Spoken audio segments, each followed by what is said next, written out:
Gumagamit din po kami ng mga fake charity para mas nakakaawa kami tignan. Kalaon.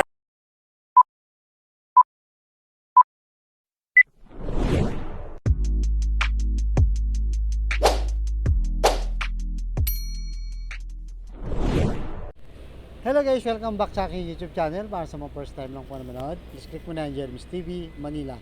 Anyway guys, wala nang bayad o libre lang, tulong muna lang din sa kapwa mo. Alright, thank you very much. So topic natin yung po today's video guys, Pastor Kibuloy, lumantad na ang mga nabiktima na di umano'y inabuso at pinarusahan. So ito guys, ibibigay ko sa inyo ang buong kwento ng isang alias Rene na kung saan ay member ng LGBT at kinuwento niya kung papaano nga siya inabuso mismong si Pastor Kibuloy daw at ilang mga membro nila o mga matataas na opisyal ng kanilang religion. So yun guys, dito masasyak kayo at talagang umiiyak pa yung itong si Rene. Siguro naalala niya, even though na matagal na to, pero siyempre naalala niya. So kayo nang balang humatol kung sa tingin nyo nagsisinungaling to. Again, sinasabi natin, hindi pa guilty dito si Kibuloy, pero kung ikaw ba ito i-risk mo ba ang buhay mo? Alam naman natin delikado yung ganito, di ba? Ikukwento mo ba kung wala naman talagang nangyari sa'yo at hindi naman yan nangyari, di ba? Delikado, even yung pamilya mo, pwede kang patayin dito, harassment, kagaya ng ginawa sa kanya, pero siguro lakas ng loob ang hinihingi nila para makuha yung tinatawag natin katarungan, di ba? Kagaya nung kay Senior Aguila na kung saan ay nalantad din at ngayon nakakulong na, nagkaroon na ng katarungan yung mga biktima niya. So narito na guys, panoorin nyo, comment down below kayo kung sa tingin nyo totoo, hindi. At tignan nyo yung kwento niya kung invento lang ba to o totoo nangyari sa kanya. Alright? So ito na guys, pasok. Ako po si alias Rene. Nasa 8 taong gulang at nakatira po sa Pasay City matapos manumpa sa ilalim ng batas at nagsasaad. Na-convert ako sa Kingdom of Jesus Christ noong 2015 sa pamamagitan po ng aking pagiging miyembro ng Keepers Club International, na isang youth organization ng simbahan na nagre-recruit sa mga paaralan kasama ng aking high school sa Tacloban City. Nag-aalok po sila ng fake scholarship para maengganyo po ang mga kabataan. Ang pag nahumaling ka na po sa kanila, unti-unti na po nilang ipapakilala si Apollo Kibuloy na siya daw ang anak ng Diyos at siya ang may-ari ng sanlibutan. Pumasok ako sa full-time ministry dahil sa paniniwalang iyon at buong pusong inalay ko ang aking sarili sa kingdom. Sinabihan po kami ni Kibuloy na iwanan namin ang aming pag-aaral, ang aming pamilya at aming mga pangarap sa buhay dahil kailangan namin mag-focus sa mga ipapagawa niya at para daw kami ay maligtas sa aming mga kasalanan.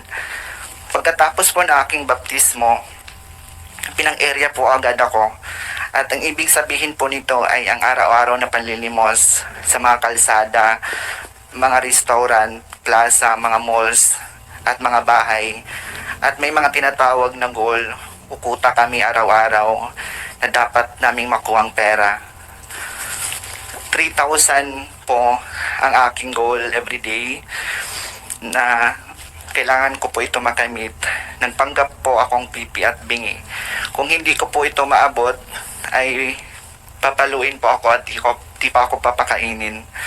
Pag bare months naman po, o mula September to December, ay mas puspusan pong aming pamamalimos. 1.5 million pong aking goal na kailangan ko makuha at maibigay kay Kibuloy sa loob po ng 4 na buwan. Kaya 8 AM to 11 PM ako namamalimos. Halos wala na pong pahinga at kain. Gumagamit din po kami ng mga fake charity para mas nakakaawa kami tignan. Kalaunan po ay naging youth leader po ako at naging task ko po ang pagre-recruit sa iba pang mga kabataan na umanib po sa simbahan at mamalimos din. Dito na po ako magsimulang magtanong at magduda.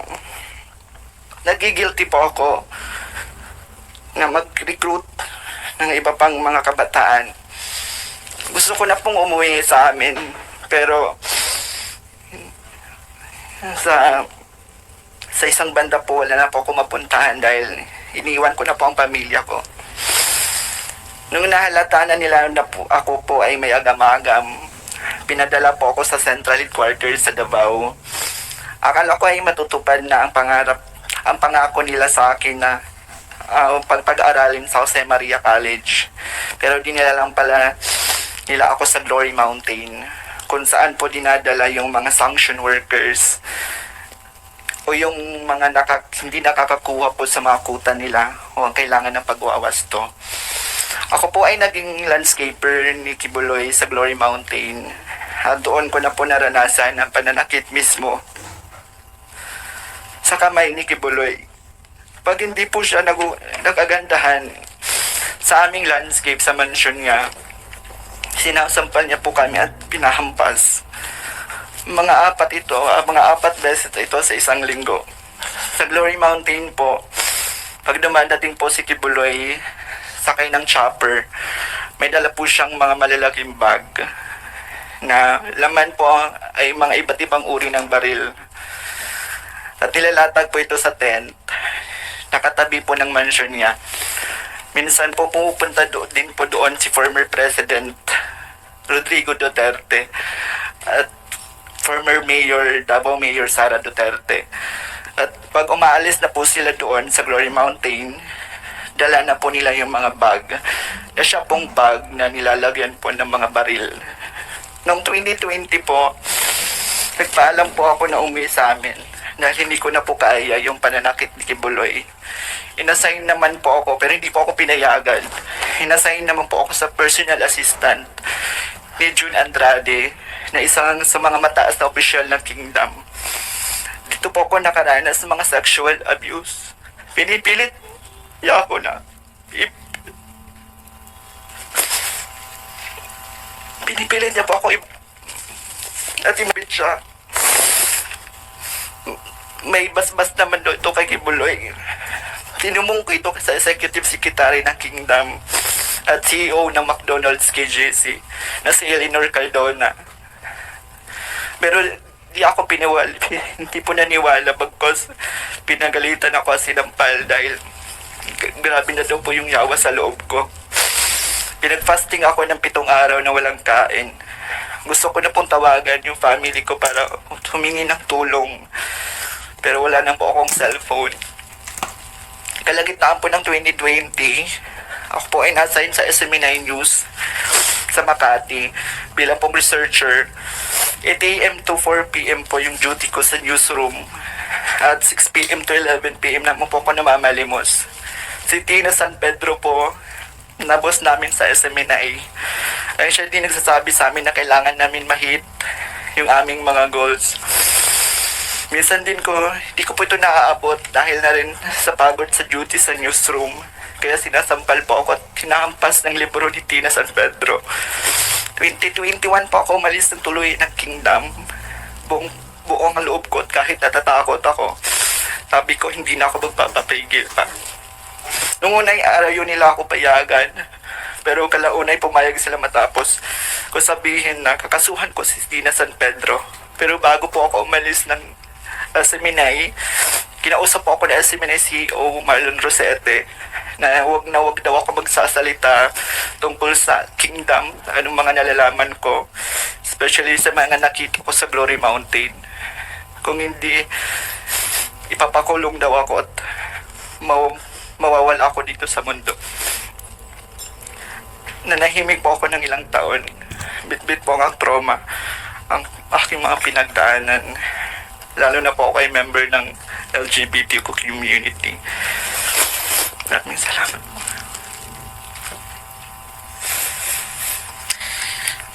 Maraming salamat, Elias Rene, sa pagbasa ng iyong affidavit sa aming komite kahit ay napakasakit. Bago ako magtanong ng mga follow-up questions sa inyo, nais ko pong i-acknowledge ang presensya ni Senador Robin Hood Padilla. Syukran sa pagdalo ninyo. Meron po ba kayong opening statement bago ko tanungin si Elias Rene?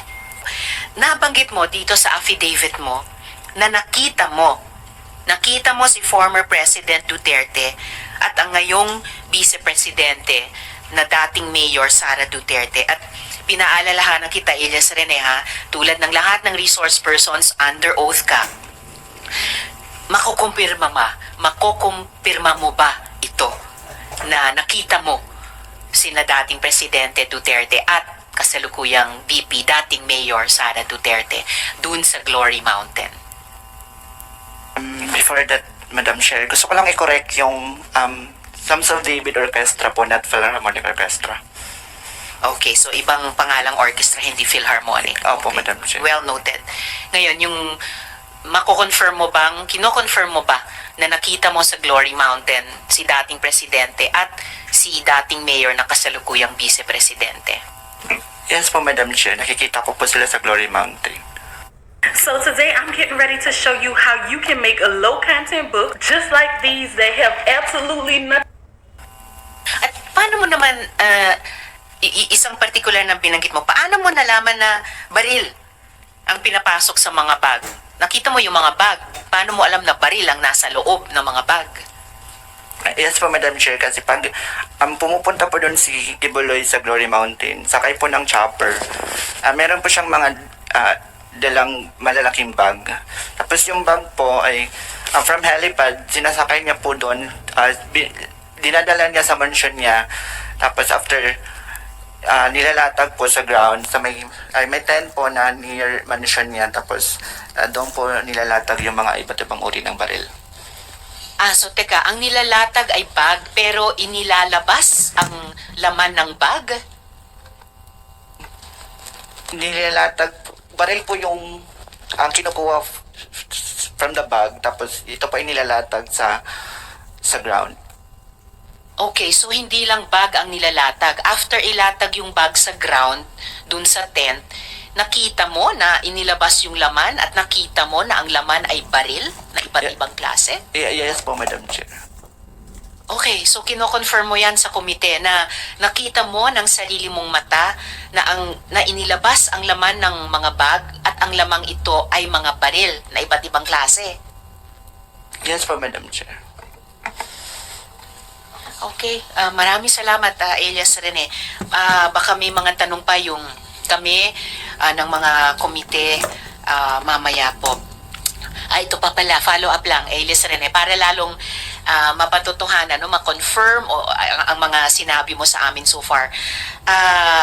Paano mo nakita? Paano mo nakita na baril ang inilabas sa bag? Di ba landscaper ka? Hindi ba kayo bawal lumapit dun sa tent? Yes po, Madam Chair. Mansion ni Kibuloy, dito lang po kami sa gilid, nagla-landscape.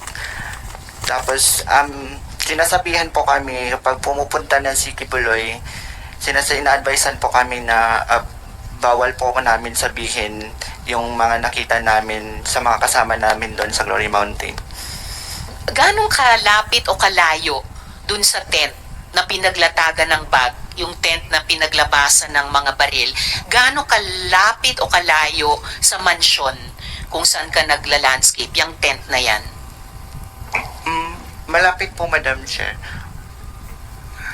Masasabi mo ba kung ilang metro ang layo o ang lapit ng mansyon kung saan ka landscaper dun sa tent?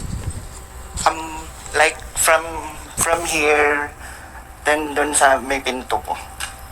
Okay. So, ganyang ilang metro lamang Ganyan po kalapit, Madam Chair. mula sa upuan mo hanggang sa pintong iyan ng ating hearing room. Yes po, Madam Chair. Okay. So, kaya mo sinasabi sa amin na nakita mo talaga na baril ang inilabas sa mga bag na inilatag dun sa tent. Yes po, Madam Chair. Okay. Salamat, Elias Rene.